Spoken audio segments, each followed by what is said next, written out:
નમસ્કાર મિત્રો, આપણે બધા જાણીએ છીએ કે કર્મોનું ફળ ભોગવવું જ પડે છે. આજની આપણી વાર્તા પણ કંઈક એવી જ છે. આજની વાર્તામાં આપણે જોઈશું કે એક સાસુ પોતાની વહુને ખૂબ જ હેરાન કરે છે, એની સાથે અન્યાય કરે છે, એનું અપમાન કરે છે અને અંતે એને ઘરમાંથી કાઢી મૂકે છે.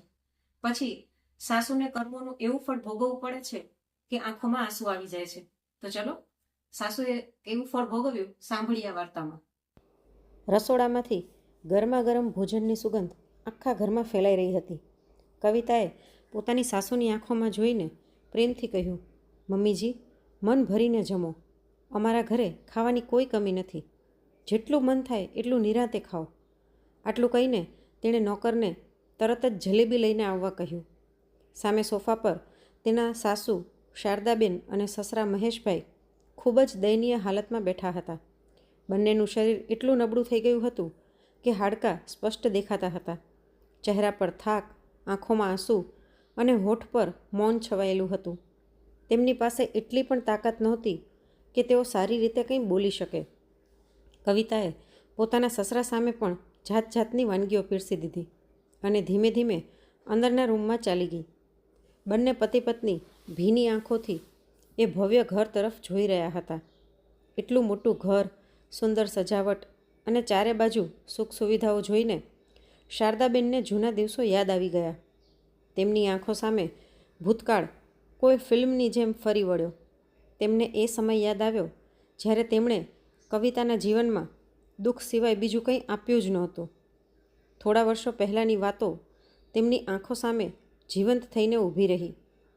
શારદાબેન પોતાની વહુ કવિતાને નાની નાની વાતમાં પણ ટોણા મારવાની એક પણ તક છોડતા નહોતા. તેઓ ઘણીવાર ઊંચા અવાજે કહેતા, આણે તો આખા ઘરની વ્યવસ્થા બગાડી નાખી છે. ખબર નહીં ક્યાંથી આવી અભણ છોકરી અમારા ઘરમાં આવી ગઈ. મારો દીકરો વિનય દિવસ રાત મહેનત કરીને કમાય છે અને આ બધું બરબાદ કરવામાં લાગી ગઈ છે.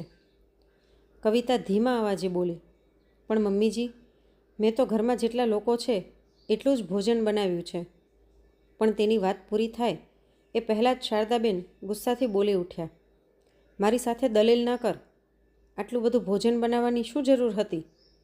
થોડું ઓછું બનાવ્યું હોત તો પણ કામ ચાલી જાત. શારદાબેન ખૂબ જ કંજૂસ સ્વભાવના હતા. તેમને હંમેશા એ જ ચિંતા રહેતી કે ઘરમાં એક દાણો પણ વધારાનો ખર્ચાઈ ન જાય. કવિતાના લગ્નને લગભગ 2 વર્ષ થઈ ગયા હતા, પરંતુ આ 2 વર્ષમાં તેણે પોતાની સાસુની કંજૂસાઈના એવા રંગ જોઈ લીધા હતા કે હવે તેને કોઈ વાતનું આશ્ચર્ય જ થતું નહોતું. તેનો પતિ વિનય પણ પોતાની માતાના આ વર્તનથી અંદરથી ખૂબ દુઃખી રહેતો હતો, પરંતુ માતા સામે કંઈ બોલવાની તેની ક્યારેય હિંમત થતી નહોતી. ઘરમાં જો કોઈ કવિતાનો પક્ષ લેતું હોય તો તે તેના સસરા મહેશભાઈ હતા. જ્યારે પણ શારદાબેન હદથી વધારે બોલવા લાગતા ત્યારે મહેશભાઈ વચ્ચે પડીને વાત શાંત કરવાનો પ્રયાસ કરતા. થોડીવાર માટે વાત શાંત પણ થઈ જતી, પરંતુ થોડા જ સમયમાં શારદાબેનનો ગુસ્સો ફરી પહેલાં કરતાં વધુ વધી જતો. તેમના ઊંચા અવાજ સામે મહેશભાઈ પણ મૌન થઈ જતા. ઘરનું વાતાવરણ દરરોજ ઝઘડા અને કંકાસથી ભરાયેલું રહેતું હતું. મહેશભાઈ નિવૃત્ત થયા પછી પણ આખો દિવસ ઘરની બહાર રહેવાનો પ્રયાસ કરતા, કારણ કે તેમનાથી રોજ રોજનો ઘરનો કંકાસ સહન નહોતો થતો. પાડોશની મહિલાઓ પણ શારદાબેનને પૂછવા લાગી, અરે શારદા, તારી વહુના લગ્નને તો ઘણો સમય થઈ ગયો, હજુ સુધી કોઈ સારા સમાચાર નથી આવ્યા? શારદાબેન લાંબો નિશ્વાસ લઈને કહેતા, હું પણ એ જ વિચારી રહી છું. હજુ સુધી કંઈ જ થયું નથી. ધીમે ધીમે લોકોના આવા સવાલોએ ઘરનું વાતાવરણ વધુ ખરાબ કરી દીધું. હવે તો આ વાતને લઈને વારંવાર ઝઘડા થવા લાગ્યા. શારદાબેનનો કડવો અને મોઢે જે આવે તે બોલી નાખવાનો સ્વભાવ કવિતા માટે સૌથી મોટી મુશ્કેલી બની ગયો હતો. એક દિવસ તેમણે કવિતાને સીધું જ પૂછી લીધું, ક્યાંક તું વાંઝણી તો નથી ને? હજુ સુધી કોઈ સારા સમાચાર કેમ નથી આવ્યા? કવિતા ડરતા ડરતા બોલી, મમ્મીજી, હજુ તો અમારા લગ્નને માત્ર 2 વર્ષ જ થયા છે. આટલું સાંભળતા જ શારદાબેનનો ગુસ્સો 7મા આસમાને પહોંચી ગયો.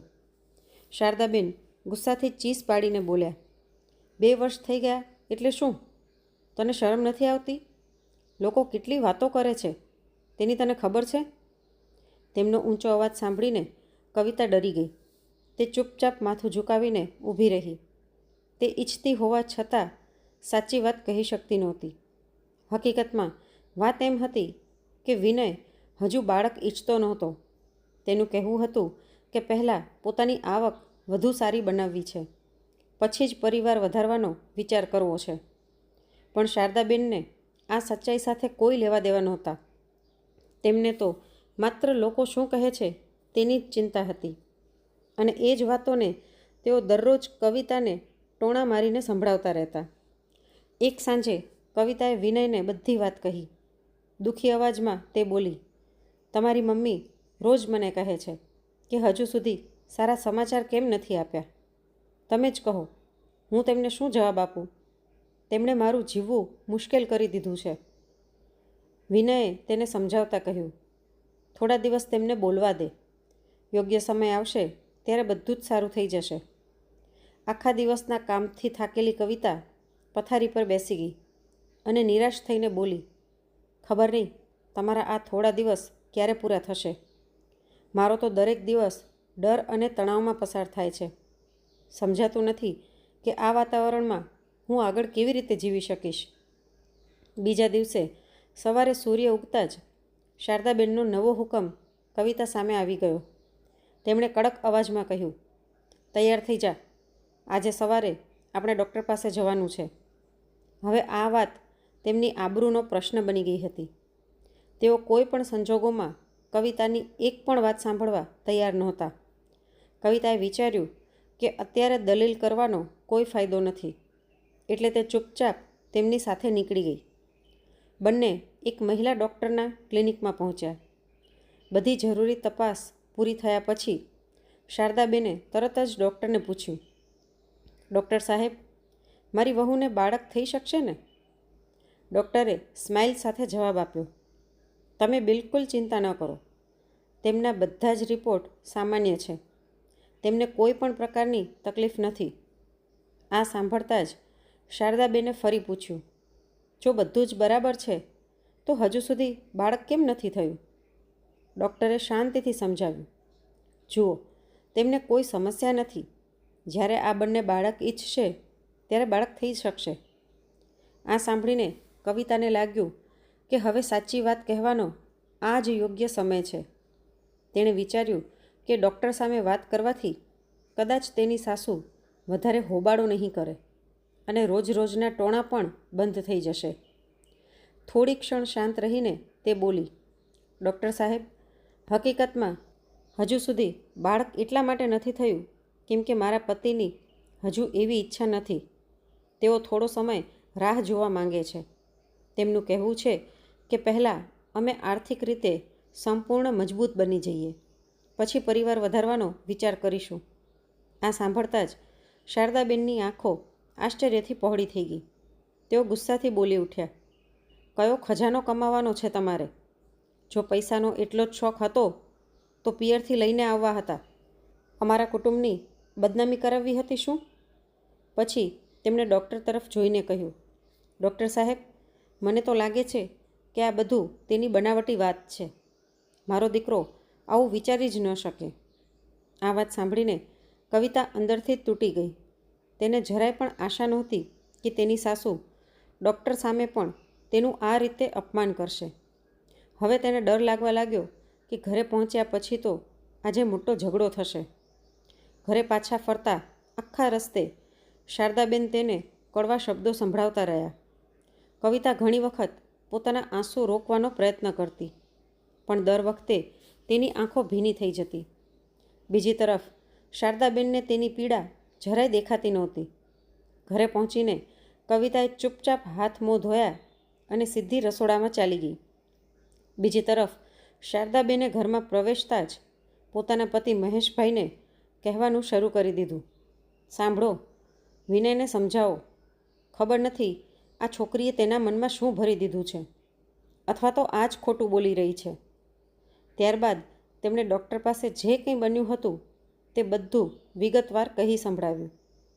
આખી વાત સાંભળીને મહેશભાઈ હળવેથી સ્મિત કરીને બોલ્યા, અરે શારદા, તું જે વાતને આટલી મોટી બનાવી રહી છે એ એટલી મોટી વાત જ નથી. આજકાલના યુવાનો પહેલાં સારી રીતે વિચારીને પછી પરિવાર વધારવાનો નિર્ણય લે છે. જો વિનય પણ આવું વિચારે છે તો એમાં કંઈ ખોટું નથી. તેમણે આગળ કહ્યું, હા, બહુ લાંબો સમય રાહ જોવી પણ યોગ્ય નથી, પરંતુ આ વાતને લઈને રોજ રોજ ઝઘડો કરવાથી શું મળશે? મહેશભાઈ પોતાની પત્નીના સ્વભાવને સારી રીતે જાણતા હતા, તેથી તેમણે પોતાની રીતે તેમને સમજાવવાનો પૂરો પ્રયાસ કર્યો. પણ શારદાબેન એટલી સહેલાઈથી માને એમ નહોતા. તેમણે તરત જ કહ્યું, હું પણ તો એ જ કહું છું કે વધારે મોડું કરવું સારું નથી. મહોલ્લાના લોકો રોજ વાતો કરે છે. કાલે નાના દીકરા નિલયના લગ્ન થશે તો લોકો શું કહેશે? નવી વહુ આ બધું જોઈને શું શીખશે? સમાજમાં પણ તો રહેવાનું છે. હવે તેઓ પોતાના નાના દીકરા નિલયના લગ્નની વાત કરવા લાગ્યા.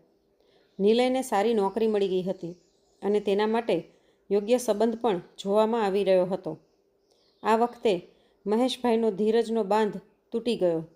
તેઓ ગુસ્સામાં બોલ્યા, તું થોડો સમય ચૂપ રહી જાય તો શું બગડી જશે? તને દરેક વાતમાં ઝઘડો જ કેમ જોઈએ છે? તારી જરૂર કરતાં વધારે કંજૂસાઈએ તો પહેલેથી જ આ ઘરનું વાતાવરણ બગાડી નાખ્યું છે. મહેશભાઈની વાત સાંભળતા જ શારદાબેન પણ ભડકી ઉઠ્યા. તેઓ ઊંચા અવાજે બોલ્યા, ઘર હું સંભાળું છું અને તમે મને કંજૂસ કહો છો? એક એક પૈસો બચાવીને આ ઘર બનાવ્યું છે. શું હું એને આમ જ બરબાદ થવા દઉં? છાપું વાંચી રહેલા મહેશભાઈએ ગુસ્સામાં છાપું બાજુએ મૂકી દીધું અને કહ્યું, ઘર બનાવવાનો અર્થ એ નથી કે પરિવારનું સુખ જ છીનવી લો. હંમેશા પેટ કાપીને ઘર નથી ચાલતું. આટલું કહીને તેમણે ગુસ્સામાં પોતાના જૂતા પહેર્યા અને બબડતા બોલ્યા, આ જ કારણ છે કે હવે મારું આ ઘરમાં મન જ લાગતું નથી. તું તારી મરજી પ્રમાણે એકલી જ રહે. રોજની જેમ તેઓ ઘર છોડીને બહાર નીકળી ગયા. થોડી વારમાં કવિતા બપોરનું ભોજન લઈને આવી અને પ્રેમથી બોલી, મમ્મીજી, આવો જમી લ્યો. પણ શારદાબેને તેને જોતાં જ ગુસ્સાથી કહ્યું, આ જમવાનું અહીંથી લઈ જા. હવે તો તને શાંતિ મળી ગઈ હશે ને? તારા કારણે જ આ ઘરની શાંતિ બરબાદ થઈ ગઈ છે. કવિતા ચૂપચાપ પોતાના રૂમમાં ચાલી ગઈ. પથારી પર પડતા જ તેની આંખોમાંથી આંસુ વહેવા લાગ્યા. તે મનમાં જ બોલી, આખરે મારી ભૂલ શું છે? જ્યારે વિનય જ હજુ બાળક નથી ઈચ્છતા તો હું શું કરું? સાસુના આવા વર્તનથી તે ખૂબ જ પરેશાન રહેવા લાગી. તેના દરેક દિવસ દુઃખ અને તણાવમાં પસાર થવા લાગ્યા. એક સવારે તેણે હિંમત કરીને ધ્રુજતા અવાજે કહ્યું, મમ્મીજી, આજે મારી મમ્મી અને ભાભી આપણા ઘરે આવવાના છે. શારદાબેને તરત જ ટોણો મારતા કહ્યું, સારું, દીકરીના ઘરે આવી રહ્યા છે તો કહી દેજે કે ખાલી હાથે ન આવે. કવિતાએ આ કડવી વાત પણ ચૂપચાપ સહન કરી લીધી, પરંતુ તેને અંદરથી સતત ડર લાગતો હતો કે તેની મમ્મીના આવ્યા પછી તેની સાસુ ખબર નહીં શું શું બોલશે. પોતાની મમ્મીના સામે અપમાન થશે એ વિચાર તેને અંદરથી ખાઈ રહ્યો હતો. બપોર થવા આવી. થોડા સમય પછી કવિતાની મા પોતાની મોટી વહુ સાથે ત્યાં પહોંચી. બેઠક ખંડમાં બધા સામસામે બેસીને વાતો કરવા લાગ્યા. શારદાબેન વારંવાર તેમની સાથે લાવેલા સામાન તરફ નજર કરતા અને પછી મોં બગાડીને બીજી તરફ જોઈ લેતા. આ વાત મહેશભાઈ પણ ધ્યાનથી જોઈ રહ્યા હતા. તેમણે હસીને કવિતાની મમ્મીને કહ્યું, બહેનજી, આટલો બધો સામાન લાવવાની શું જરૂર હતી? તમે ખાલી હાથે પણ આવ્યા હોત તો અમને એટલી જ ખુશી થાત. કવિતાના મમ્મી પોતાની વેવાણના સ્વભાવથી સારી રીતે પરિચિત હતા. એટલા માટે જ આ વખતે તેઓ પહેલાં કરતાં વધુ સામાન લઈને આવ્યા હતા. તેમણે નમ્રતાથી કહ્યું, અરે નહીં ભાઈ સાહેબ, દીકરીના ઘરે આવીએ ત્યારે ખાલી હાથે કેવી રીતે આવી શકાય? બેઠક ખંડમાં વાતચીત ચાલી રહી હતી, પરંતુ શારદાબેનની નજર વારંવાર કવિતાની ભાભી તરફ જતી હતી. થોડીવાર પછી પોતાની આદત મુજબ તેમણે વાત શરૂ કરી જ દીધી. હળવું સ્મિત કરીને તેઓ બોલ્યા, મને તો લાગે છે કે તમારી વહુ જલ્દી જ સારા સમાચાર આપવાની છે. અચાનક પૂછાયેલા આ સવાલથી કવિતાના મમ્મી એક ક્ષણ માટે અસહજ થઈ ગયા, પરંતુ પછી પોતાને સંભાળીને બોલ્યા, હા, અમે પણ આજે તમને એ જ ખુશખબર આપવાના હતા. પછી તો શારદાબેનને જાણે ટોણા મારવાની તક મળી ગઈ. તેઓ બોલ્યા, સારું છે, તમારી વહુ તો તમને ખુશખબર આપી રહી છે, પણ તમારી દીકરીએ તો હજુ સુધી અમને કંઈ આપ્યું જ નથી. ખબર નથી શું વિચારીને બેઠી છે. હવે તો મોહલ્લાના લોકો પણ અમને પૂછવા લાગ્યા છે. હવે તો હું એમને કહી દઈશ કે સીધું જઈને તમારી દીકરીને જ પૂછી લે. આ વાત સાંભળીને કવિતાની માનું હૃદય દુઃખથી ભરાઈ ગયું. પોતાની દીકરી વિશે આવી વાતો સાંભળીને તેમને ખૂબ જ દુઃખ થયું. તેઓ મનમાં વિચારવા લાગ્યા, કેવી સ્ત્રી છે આ! બોલવાની પણ એક મર્યાદા હોય છે. પોતાની વહુનું તો ઠીક, પણ તેના પિયરવાળાનું પણ સન્માન કરતાં આવડતું નથી.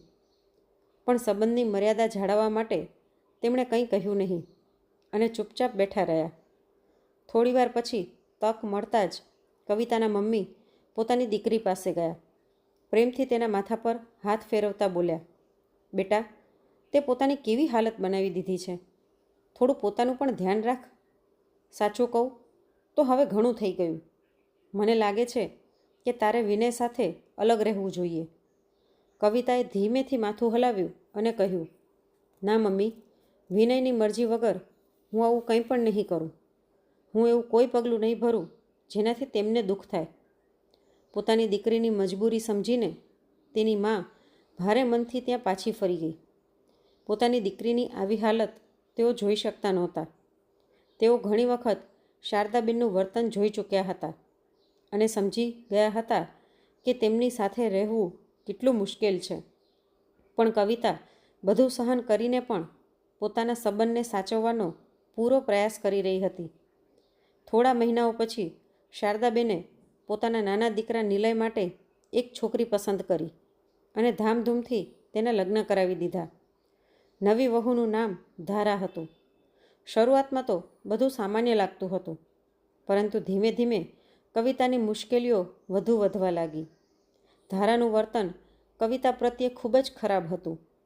શારદાબેનની સામે તે ખૂબ મીઠું બોલતી, પરંતુ એકાંતમાં કવિતાને નીચી દેખાડવાની એક પણ તક છોડતી નહોતી. શારદાબેને નવી વહુ સામે થોડા દિવસ પોતાની જૂની કંજૂસાઈ બતાવી, પરંતુ ધારાનો કડક સ્વભાવ જોઈને તેઓ વધારે દિવસ ટકી શક્યા નહીં. ધીમે ધીમે તેમણે ધારા સામે કંજૂસાઈ કરવાનું લગભગ બંધ કરી દીધું, પરંતુ કવિતા પ્રત્યે તેમનું વર્તન પહેલાં જેવું જ રહ્યું. તેના ભાગમાં આજે પણ ઓછું જમવાનું આવતું, તેના માટે સારા કપડાં ખરીદવામાં આવતા નહોતા અને તેની નાની નાની જરૂરિયાતોમાં પણ કાપ મૂકવામાં આવતો. વિનય પહેલેથી જ પોતાની માના આ વર્તનથી પરેશાન હતો. તક મળતાં જ તે કવિતાની મદદ કરતો, પરંતુ જેમ જ શારદાબેનને તેની જાણ થતી તેમ તેઓ આખા ઘરમાં હોબાળો મચાવી દેતા. તેઓ વારંવાર કવિતાને ટોણો મારતા કહેતા, પહેલાં તારા પિયરથી ધારા જેટલો સામાન લઈને આવી હોત, પછી તારા મનની વાતો કરજે. લગ્નના લગભગ 6 મહિના પછી ધારા ગર્ભવતી હોવાના સમાચાર આખા ઘરમાં ફેલાઈ ગયા. આ ખુશ ખબરથી ઘરના બધા લોકો ખુશ હતા, પરંતુ કવિતાની મુશ્કેલીઓ અનેક ગણી વધી ગઈ. શારદાબેને ફરી તેને ટોણા મારવાનું શરૂ કરી દીધું. તેઓ બોલ્યા, મને ખોટું કહેતી હતી કે તને કોઈ તકલીફ નથી. જો બધું બરાબર હોત તો અત્યાર સુધી તને પણ બાળક થઈ ગયું હોત. જો નાની વહુએ તો આવતા જ અમારા કુટુંબની આબરૂ રાખી લીધી. આ બધું સાંભળીને મહેશભાઈ પોતાને રોકી શક્યા નહીં. તેઓ નારાજ થઈને બોલ્યા, શારદા, થોડી તો શરમ કર. બંને વહુઓની સરખામણી કરીને તું આ ઘરમાં નફરતના બીજ વાવી રહી છે. એક દિવસ આ જ નફરત આખા પરિવારને તોડી નાખશે. પણ શારદાબેન પર આ વાતોની કોઈ અસર થઈ નહીં. તેમણે તરત જ કવિતાને કડક શબ્દોમાં ચેતવણી આપી, બધા લોકો હંમેશા તારો જ પક્ષ લે છે. તું અને તારો પતિ બંને મળીને ખોટું બોલો છો. સાંભળ મોટી વહુ, જો આવતા મહિના સુધી તું અમને ખુશખબર નહીં સંભળાવે તો તારા માટે બીજું રહેવાનું ઠેકાણું શોધી લેવું પડશે. આ વાત સાંભળીને મહેશભાઈ ગુસ્સાથી દાંત ભીસી રહ્યા. તેઓ જાણતા હતા કે જો તેઓ ખુલ્લેઆમ પોતાની વહુનો પક્ષ લેશે તો ઘરમાં ફરી ભયંકર ઝઘડો શરૂ થઈ જશે. બીજી તરફ કવિતાની આંખોમાંથી સતત આંસુ વહેતા હતા. તેને સમજાતું નહોતું કે કોઈ પણ ભૂલ ન હોવા છતાં તેને દરરોજ આવી સજા કેમ ભોગવવી પડે છે. સાંજે વિનય કામ પરથી ઘરે આવ્યો. તેને જોતાં જ કવિતા પોતાને રોકી શકી નહીં. તેની આંખોમાંથી આંસુ વહેવા લાગ્યા અને રડતા રડતા તેણે આખા દિવસ દરમિયાન જે કંઈ બન્યું હતું તે બધું વિગતવાર કહી સંભળાવ્યું. કવિતા રડતા રડતા બોલી, પહેલેથી જ આખા ઘરની જવાબદારી મારા ઉપર છે. હવે ધારાના આવ્યા પછી મારી મુશ્કેલીઓ વધુ વધી ગઈ છે.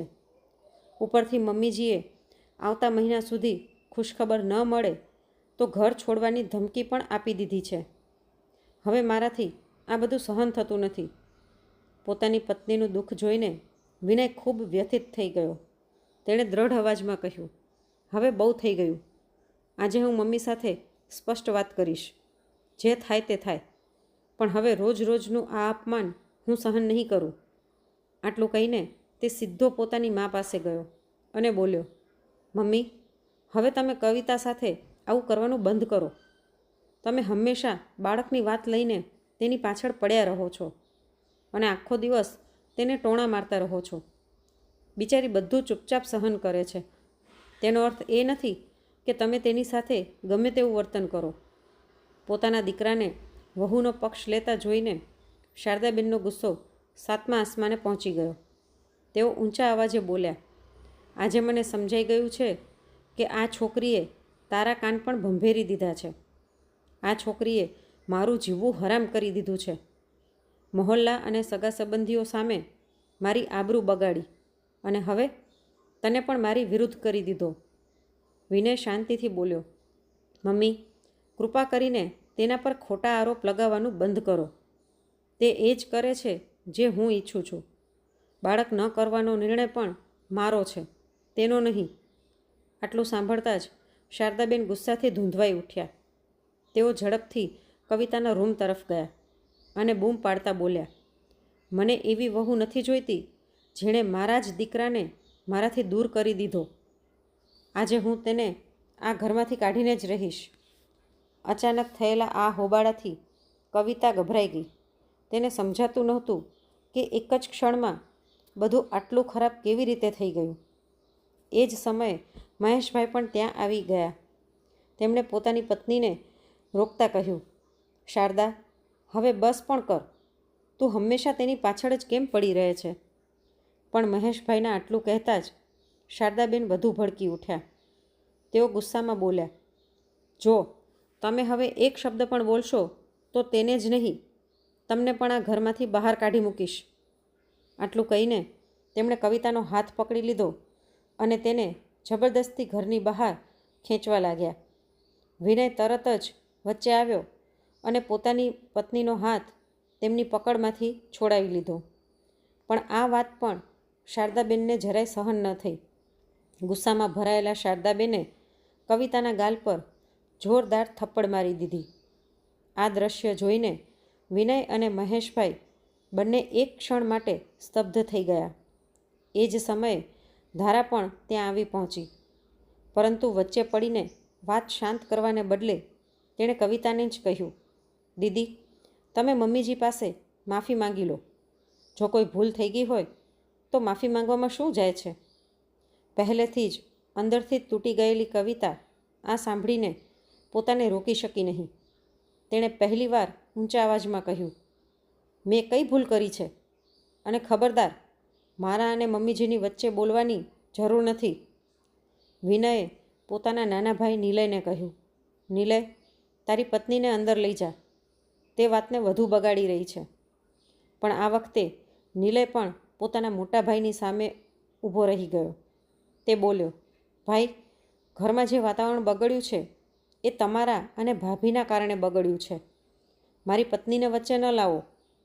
મહેશભાઈએ તરત જ નિલયને કડક અવાજમાં ઠપકો આપ્યો અને ચૂપ રહેવાનો ઈશારો કર્યો. પણ હવે શારદાબેનને પોતાના નાના દીકરા અને નાની વહુનો સંપૂર્ણ સાથ મળી ગયો હતો. શારદાબેને ફરી ગુસ્સામાં બૂમ પાડી, પહેલાં તું જ આ ઘરમાંથી નીકળી જા. તારા કારણે હવે મારા બંને દીકરાઓ વચ્ચે પણ ફૂટ પડી ગઈ છે. એટલું કહીને તેમણે ફરી કવિતાનો હાથ પકડી લીધો. પૂરી તાકાતથી તેને ખેંચી અને ઘરના દરવાજા તરફ જોરથી ધક્કો મારી દીધો.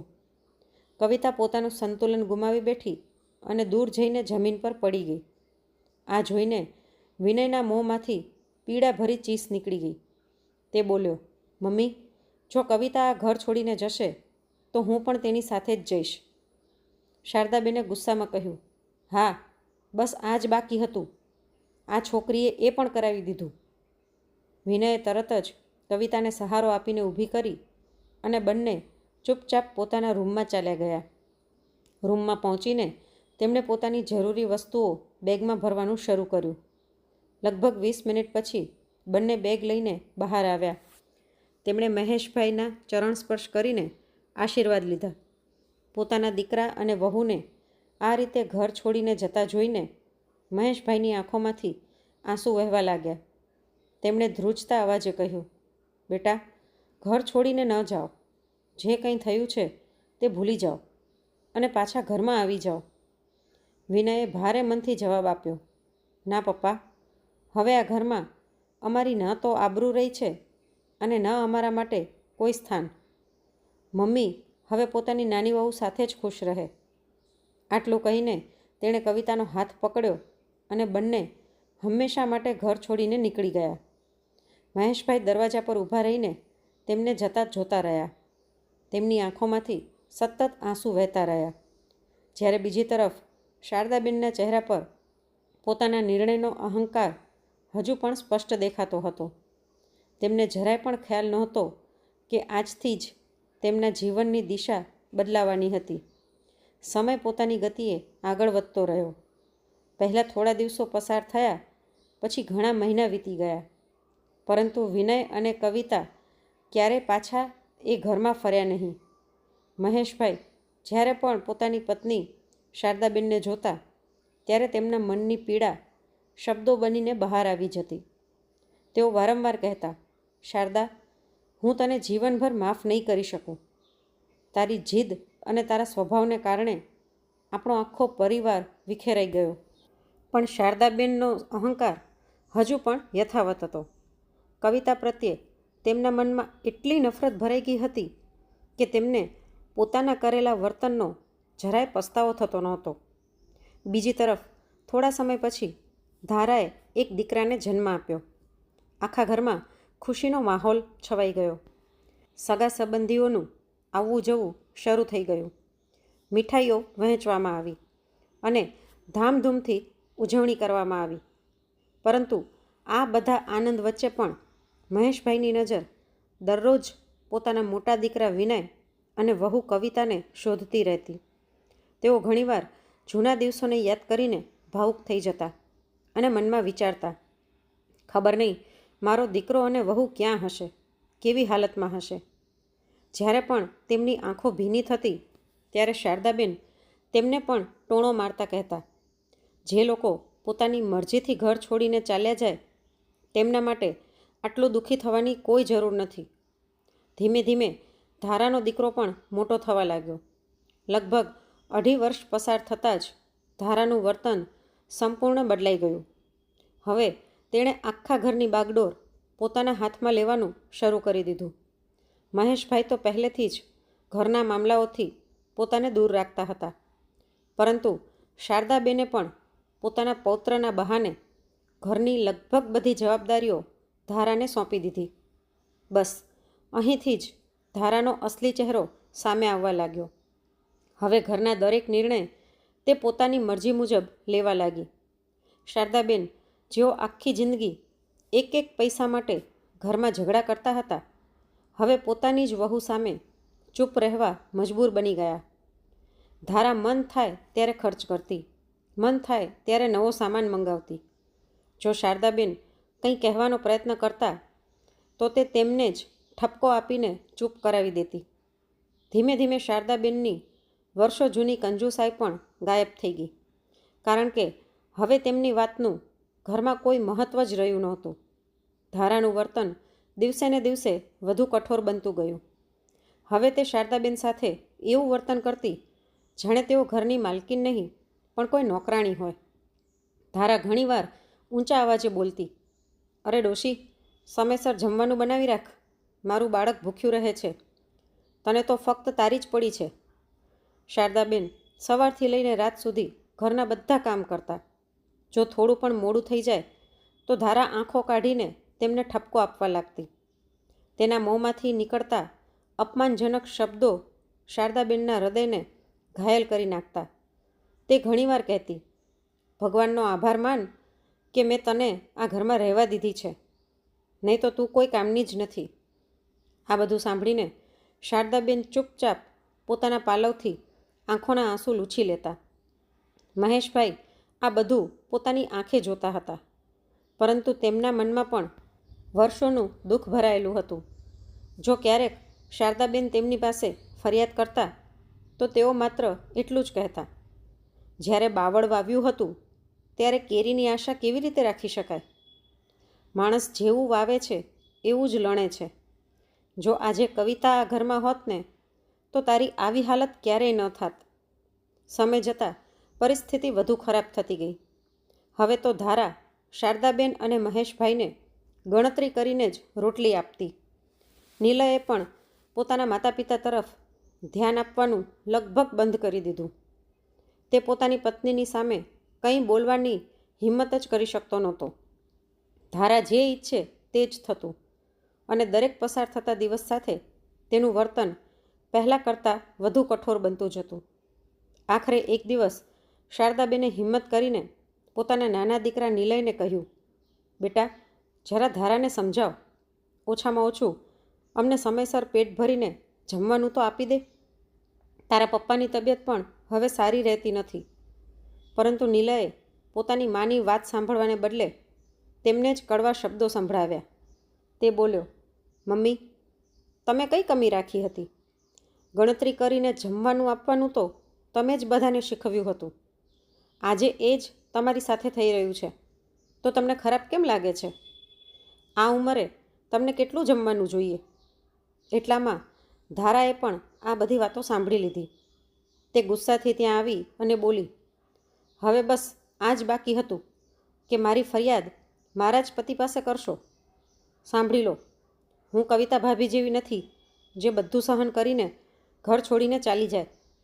મને આ ઘરમાંથી કાઢવાનો પ્રયાસ કોઈ કરશે તો હું પહેલાં એને જ બહાર કાઢી મૂકીશ. પછી તેણે કડક અવાજમાં કહ્યું, મારા પતિની કમાણી ઉપર તમે બંને ઘણા વર્ષો જીવી લીધું. હવે અહીંથી નીકળી જાઓ. આટલું કહીને ધારાએ શારદાબેનનો હાથ પકડી લીધો અને તેમને જબરદસ્તી દરવાજા તરફ ખેંચવા લાગી. મહેશભાઈ પોતાની પત્નીને બચાવવા પાછળ દોડ્યા, પરંતુ ધારા પર તેની કોઈ અસર થઈ નહીં. શારદાબેન રડતા રડતા બોલવા લાગ્યા, વહુ, આવું ન કર. જો તારા સસરાજીની તબિયત કેટલી ખરાબ છે, અમને ઘરેથી ન કાઢ. મારાથી મોટી ભૂલ થઈ ગઈ હતી, મને માફ કરી દે. પરંતુ ધારાનું હૃદય જરાય પીગળ્યું નહીં. તે કટાક્ષ કરતા બોલી, કેવી માફી? જ્યારે કવિતા ભાભી રડી રડીને માફી માગતા હતા ત્યારે તમે તેમની સાથે શું કર્યું હતું? આજે તમારી સાથે પણ એ જ થઈ રહ્યું છે. ધારાની આ વાત સાંભળતા જ મહેશભાઈની આંખો સામે જૂનું દ્રશ્ય ફરી જીવંત થઈ ગયું. જ્યારે આ જ દરવાજેથી વિનય અને કવિતાને ધક્કા મારીને ઘરની બહાર કાઢવામાં આવ્યા હતા. તેમણે ભારે દુઃખ સાથે કહ્યું, શારદા, આ બધું તારા પોતાના કર્મોનું જ ફળ છે. આટલું બોલતા જ તેમની આંખો સામે અંધારું છવાઈ ગયું અને તેઓ દરવાજા પાસે જ બેસી ગયા. મહેશભાઈ હજુ ત્યાં જ બેઠા હતા કે ધારાએ તેમની તરફ પણ નિષ્ઠુરતાથી જોઈને કહ્યું, પપ્પાજી, તમારે જે સામાન સાથે લઈ જવો હોય એ લઈ લો. હવે હું તમારા બંને સાથે એક ક્ષણ પણ આ ઘરમાં રહી શકતી નથી. આટલું કહીને ધારાએ રડતા શારદાબેનને જબરદસ્તી દરવાજા સુધી ખેંચ્યા અને મહેશભાઈ સાથે બંનેને ઘરની બહાર કાઢી મૂક્યા. થોડા સમય સુધી બંને પતિ પત્ની ઘરની બહાર ચૂપચાપ બેઠા રહ્યા. તેમની આંખોમાંથી સતત આંસુ વહેતા રહ્યા, પરંતુ તેમને રોકવા કે સાંત્વના આપવા કોઈ બહાર આવ્યું નહીં. થોડીવાર પછી બંને ભારે હૃદયે ત્યાંથી ચાલવા લાગ્યા. તેઓ ક્યાં ગયા તેની કોઈને ખબર નહોતી. બીજી તરફ ધારાએ દરવાજો બંધ કર્યો, પછી બારીમાંથી બહાર જોઈને લાંબો શ્વાસ લીધો અને હસતા બોલી, ચાલો, આખરે આ ડોશીથી તો છુટકારો મળ્યો. એ રાત્રે મહેશભાઈ અને શારદાબેન કોઈ પણ મંઝિલ વગર ચાલતા રહ્યા. ઘણું દૂર ગયા પછી તેમને એક જૂના મંદિરની બહાર બનાવેલો ચબૂતરો દેખાયો. બંને ત્યાં દિવાલનો ટેકો લઈને બેસી ગયા. ઘણા દિવસો સુધી એ જ ચબૂતરો તેમનું આશ્રયસ્થાન બની રહ્યો. પછી એક દયાળુ વ્યક્તિએ તેમની દયનીય હાલત જોઈ અને નજીકના રેનબસેરામાં તેમના રહેવાની વ્યવસ્થા કરાવી. હવે તેઓ રાત્રે ત્યાં જઈને સૂઈ જતા અને સવારે ફરી મંદિરની બહાર આવીને બેસી જતા. રસ્તે જતા લોકો જે કંઈ ખાવાનું આપી દે તે જ ખાઈ લેતા. કોઈ 2-4 રૂપિયા આપી દે તો તેને સાચવી રાખતા. કેટલાક દિવસ તો એવા પણ પસાર થતા કે તેમને પેટ ભરીને જમવાનું પણ મળતું નહોતું. બીજી તરફ મહેશભાઈની તબિયત સતત બગડતી જતી હતી. તેમને જૂની ઉધરસે ખૂબ જ ઘેરી લીધા હતા અને તેમનું શરીર દિવસે ને દિવસે વધુ નબળું પડતું જતું હતું. સમય જતાં બંનેની હાલત એટલી ખરાબ થઈ ગઈ હતી કે તેમના કપડાં ઘણી જગ્યાએથી ફાટી ગયા હતા. શિયાળાની કડકડતી રાત્રિઓમાં તેઓ ઠંડીથી ધ્રુજતા સૂતા અને ઉનાળામાં તપતા તડકામાં મંદિરની બહાર બેસી રહેવું તેમની મજબૂરી બની ગયું હતું. દવા ખરીદવા માટે પૈસા નહોતા, પેટ ભરીને જમવાનું મળતું નહોતું અને પગમાં પહેરવા માટે સારી ચપ્પલ પણ બચી નહોતી. મહેશભાઈ આખો દિવસ પોતાના વિખરાયેલા પરિવારને યાદ કરીને રડતા રહેતા. તેઓ દર વખતે પોતાની પત્નીને એટલું જ કહેતા, શારદા, તે આપણને ક્યાંથી ક્યાં પહોંચાડી દીધા. 2 દીકરા હોવા છતાં આજે આપણું કોઈ જ નથી. એક દિવસ શહેરના કેટલાક સમૃદ્ધ લોકો મંદિરની બહાર જરૂરિયાતમંદ લોકોને ધાબળા અને ભોજન વહેંચવા આવ્યા. તેમની સાથે એક નાનો બાળક પણ હતો. બધા ગરીબ લોકો લાઈનમાં બેસી ગયા. મહેશભાઈ અને શારદાબેન પણ ચૂપચાપ એ જ હરોળમાં જઈને બેસી ગયા. એક પછી એક દરેકને ભોજનનું પેકેટ અને ધાબળો આપવામાં આવતો હતો. જેમ જ એ પરિવાર તેમની સામે આવ્યો તેમ મહેશભાઈ અને શારદાબેને શરમથી માથું ઝુકાવી દીધું.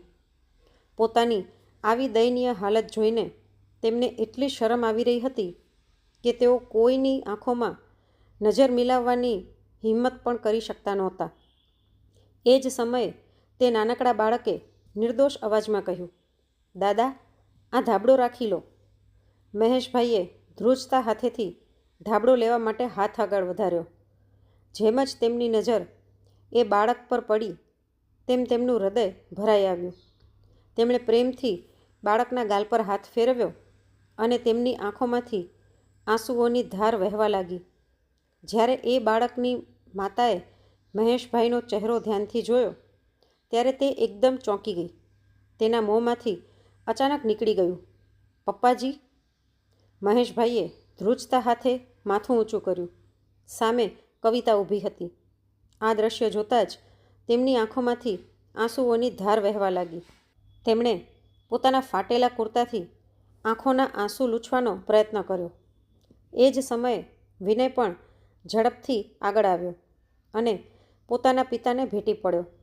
વર્ષો પછી દીકરાથી ભેટતા જ મહેશભાઈ ધ્રુસકે ને ધ્રુસકે રડી પડ્યા. બીજી તરફ કવિતાની નજર મહેશભાઈની બાજુમાં બેઠેલા શારદાબેન ઉપર પડી.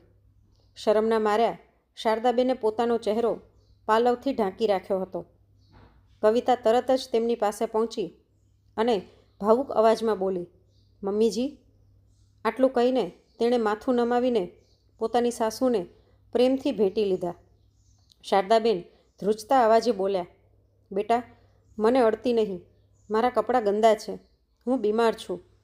ક્યાંક તને પણ બીમારી ન લાગી જાય. આ સાંભળીને કવિતાની આંખોમાંથી પણ આંસુ વહેવા લાગ્યા. તેણે પ્રેમથી તેમની તરફ જોઈને કહ્યું, મમ્મીજી, તમારી આ હાલત જોઈને મને ખૂબ દુઃખ થાય છે. અમે તો સપનામાં પણ વિચાર્યું નહોતું કે તમને ક્યારે આવી સ્થિતિમાં જોવા પડશે. હવે તમે બંને અમારી સાથે ઘરે ચાલો. વિનય અને કવિતાએ ખૂબ પ્રેમથી પોતાના માતા પિતાને સમજાવ્યા. ઘણી સમજાવટ પછી આખરે બંને તેમની સાથે જવા માટે તૈયાર થઈ ગયા. જ્યારે કાર એક મોટા અને સુંદર બંગલાની સામે જઈને ઊભી રહી ત્યારે મહેશભાઈ અને શારદાબેન આશ્ચર્યથી તેને જોવા લાગ્યા. ઘરમાં પ્રવેશતા જ બંનેની આંખો પહોળી થઈ ગઈ. ભવ્ય ઘર, સુંદર સજાવટ અને ચારે બાજુ સુખ સમૃદ્ધિ જોઈને શારદાબેનનું માથું શરમથી ઝૂકી ગયું. જે સુખ સુવિધાઓ માટે તેમણે ક્યારેક કવિતાને ટોણા માર્યા હતા, આજે એ બધી જ સુખ સુવિધાઓ કવિતા પાસે હતી. તેનો એક સુંદર અને વહાલો દીકરો પણ હતો અને તે પોતાના ઘરમાં રાણીની જેમ માન સન્માન સાથે જીવન જીવી રહી હતી.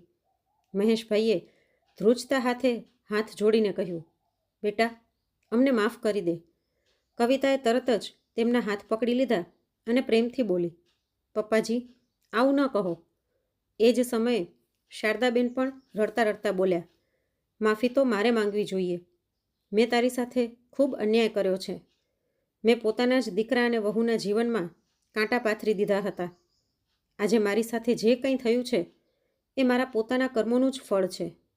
શારદાબેન ધ્રુસકે ધ્રુસકે રડી રહ્યા હતા. વિનય આગળ વધ્યો અને પોતાની માને ભેટી પડ્યો. સમયે તેમને એવો કઠોર પાઠ શીખવ્યો હતો કે તેમનો બધો અહંકાર તૂટી ગયો હતો. એ દિવસે વર્ષો પછી મહેશભાઈ અને શારદાબેન પેટ ભરીને જમ્યા. કવિતાએ પોતાના હાથે પ્રેમથી સ્વાદિષ્ટ ભોજન પીરસ્યું અને ત્યારબાદ તેમના માટે નવા કપડાં લઈને આવી. નવા કપડાં જોઈને શારદાબેનને એ દિવસો યાદ આવી ગયા જ્યારે તેમણે કવિતાને પેટ ભરીને જમવાનું પણ નહોતું આપ્યું અને સારા કપડાં પણ ખરીદી આપ્યા નહોતા. આજે સમય સંપૂર્ણપણે બદલાઈ ગયો હતો. કવિતા આજે સુખ સમૃદ્ધિ અને માન સન્માનથી ભરેલું જીવન જીવી રહી હતી, જ્યારે શારદાબેન અને મહેશભાઈની હાલત ભિખારીઓ જેવી થઈ ગઈ હતી. બંનેએ બેસીને પોતાની આખી આપવીતી સંભળાવી. તેમણે કહ્યું કે કેવી રીતે ધારાએ તેમનું અપમાન કર્યું, તેમને ભૂખ્યા રાખ્યા અને અંતે ઘરની બહાર કાઢી મૂક્યા. આજે તેમની સામે એ જ કવિતા ઊભી હતી જેના જીવનમાં તેમણે ક્યારેક દુઃખ આપવાની કમી રાખી નહોતી. સાચું જ કહેવાય છે કે ભગવાનના ઘરમાં મોડું થઈ શકે, પરંતુ અંધેર ક્યારેય થતો નથી. માણસ પોતાના કર્મોનું ફળ વહેલું કે મોડું જરૂર ભોગવે છે. શારદાબેનને પણ પોતાના કરેલા અન્યાયની સજા મળી ગઈ હતી અને હવે તેમને પોતાના દરેક વર્તનનો સાચો પસ્તાવો થતો હતો. તો મિત્રો, આ હતી આપણી આજની વાર્તા. આજની વાર્તા આપણે શીખવે છે કે સંબંધો પ્રેમ, સંસ્કાર અને સન્માનથી સચવાય છે, અહંકાર અને અન્યાયથી નહીં. અને કોઈ સાથે અન્યાય કે અહંકાર કરતા પહેલા આપણે વિચારવું જોઈએ કે કર્મનું ચક્ર જરૂર ફરે છે, એટલે ક્યારે કોઈ સાથે અન્યાય કે અહંકાર ન કરવો જોઈએ. અને સાચો મહાન માણસ એ જ છે કે જે પોતાની સાથે અન્યાય કરનારને પ્રત્યે પણ પ્રેમ અને કરુણા રાખે. તો આજની વાર્તા તમને કેવી લાગી અને તમે કયા શહેરમાંથી સાંભળી રહ્યા છો તે કોમેન્ટમાં જરૂરથી જણાવજો. અને જો વાર્તા ગમી હોય તો લાઈક શેર કરવાનું બિલકુલ ન ભૂલશો. ફરી મળીશું એક નવી વાર્તા સાથે. ત્યાં સુધી આવજો.